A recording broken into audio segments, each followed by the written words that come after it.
Hey, this is Sneaky Dragon. Welcome to Wargroove.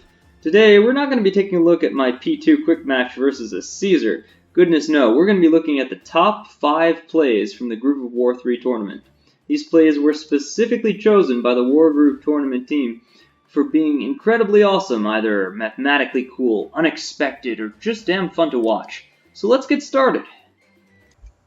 Alright, no particular order, let's get started with Veit versus Shu. This is from Groove of War 3, and we have a Caesar mirror match. We have Veit in black against Shu in red. And the map in question is Life in 19 by 19. The map's name being a reference to the 19 by 19 size of the map. It's a great big square, flagstone in the middle, well-placed forests and mountains, and plenty of villages ripe for the taking. And if we take a look at this particular play, Caesar is going fairly standard. Oh, let me capture some villages where I have more units than Veit does. And you see all the little red soldiers just capturing villages. And then on turn 7, Veit decides to go very aggressive and starts moving into Shu's territory with pikes, knights, and harpies, trying to grab as much territory away from Shu as possible and steal it. Now hold on a minute, take a look at the position of Veit's Caesar commander right here in black. That's right next to Shu's red stronghold. What is the point of that? There's a giant pike line and a balloon. Caesar's not going to attack the stronghold, but there are a lot of black troops in the center of the map. In fact, Veit has the entire center of the map under his control right now. When Shu responds, Shu thinks, okay, well, no problem. Caesar is ridiculously overextended. Great time for a trap. But notice the balloon placement here to shield the side of the stronghold from maybe an approaching knight, because Shu's biggest fear is, okay, I can't let my stronghold be taken. We take a look and we see an alchemist on a mountain take out that pike. Then pikes without lining up take out various units. And wait, why was that knight used there? We're about to find out. Veit Caesar moves into position and reawakens 2 knights and the alchemist.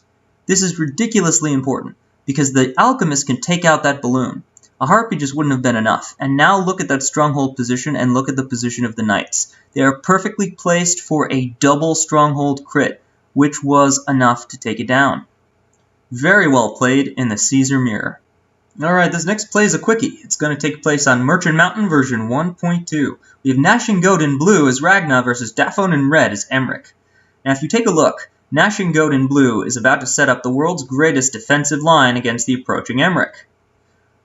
All the pikes and infantry are going to move forward and create a perfect, impenetrable barrier, great for an assault on the villages or a counterattack. Gnashing Goat even positioned Ragna so that this knight over here can't possibly get a crit. And now blue is thinking they're pretty safe. I mean, with Ragna on forest, that's 3 defensive tiles, what could go wrong? Unfortunately, Gnashing Goat did not account for the double witch hex. Since Hex ignores terrain effects, it drops Ragna down to 80% health. Additionally, that means that Ragna will not benefit from 20% of the defense for this next attack. Using Emmerich's Crystal to get 2 mage crits, Ragna is dropped severely low and easily taken out by an assaulting Emmerich. That giant line of 80 to 90% troops was completely useless against this perfect assassination attempt. This next matchup we have Lewis in red versus Lynx in blue on Titan's Cradle. Lewis has what appears to be a very strong position, only turns away from Lynx's blue stronghold over here. Meanwhile, Lynx has what appears to be troops scattered around the map in no particular formation. Is that the case, or is this perhaps a great flank waiting to happen?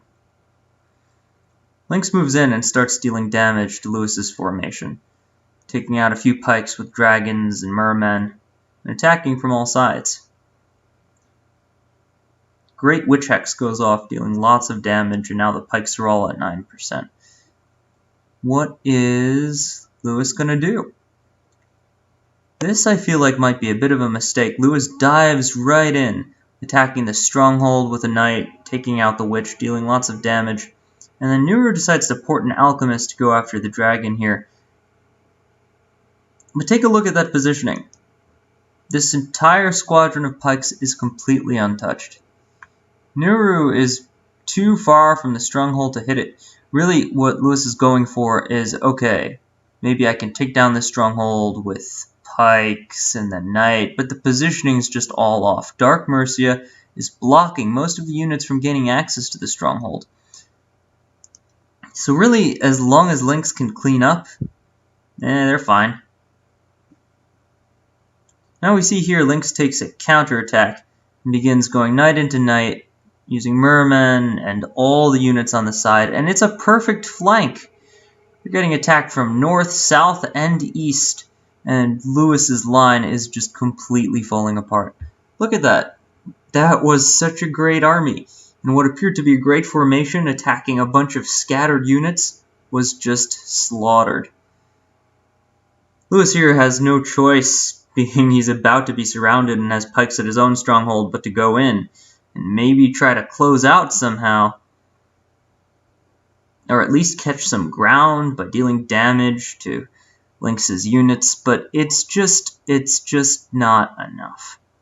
For all their effort, Lynx has another perfect counterattack planned, taking out the bare minimum of units necessary.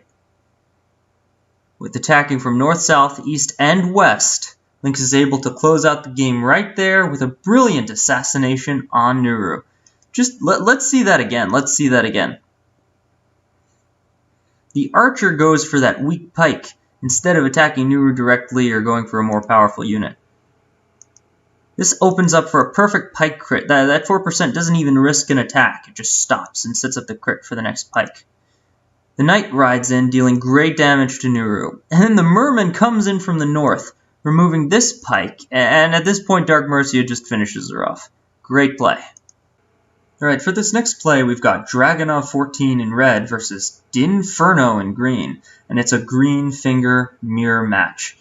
You might recognize the map as Titan's Cradle, same as the previous play. Now, it appears that Dinferno might be at a bit of a disadvantage. Their mermen are being scattered in the north, and they're losing territories in the south. But they've got a few powerful units right there in the south. They've got a dragon, green finger with full groove, and a golem. So maybe it's okay that their mermen are being eaten alive by harpies. Maybe that's fine.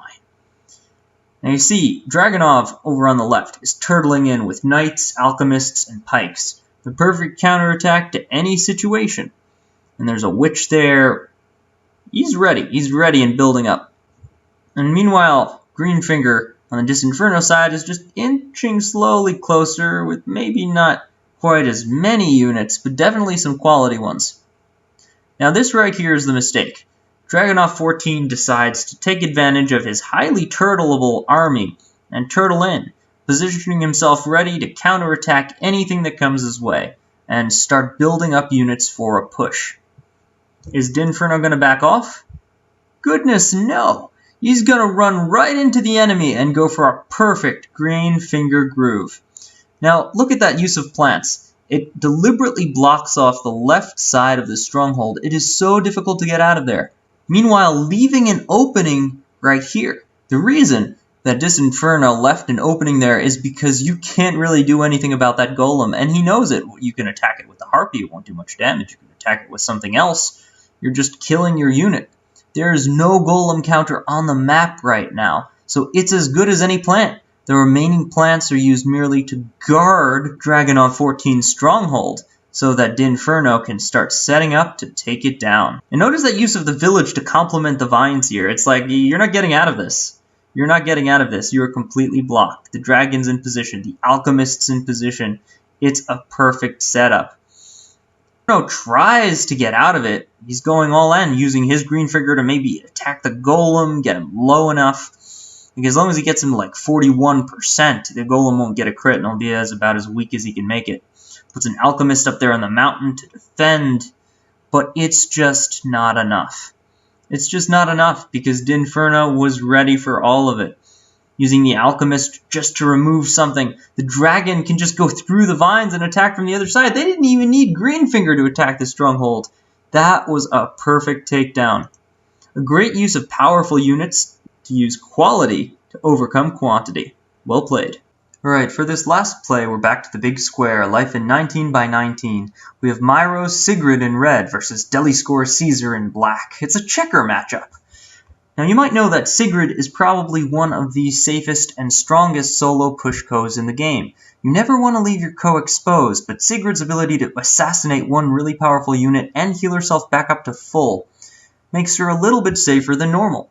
And surely, oh surely, if your commander is so far away from the enemy army on the opposite side of the map, you should be completely safe, especially when you yourself have an incredibly large, powerful army right there in the middle. What could go wrong? Well, this is why this is such a great play. It was completely unexpected. Instead of retreating to defend the stronghold or making a big attack against the enemy forces, Caesar instead chooses to play it a little bit safe, making just a few pecking attacks against the enemy, and then setting up for a perfect Caesar groove. Look at that. We've got a giant, a knight, a treb, and an alchemist all coming back online. But these units do not go on to attack the enemy in the south, no. The treb is used to eliminate that alchemist from interfering in the play that's about to happen.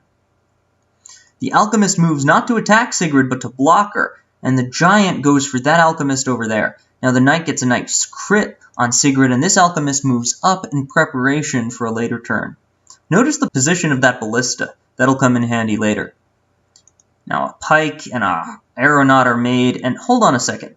Was that a good play? I mean, if Sigrid survives this, can't Myro's army just sweep from the south and kill everything?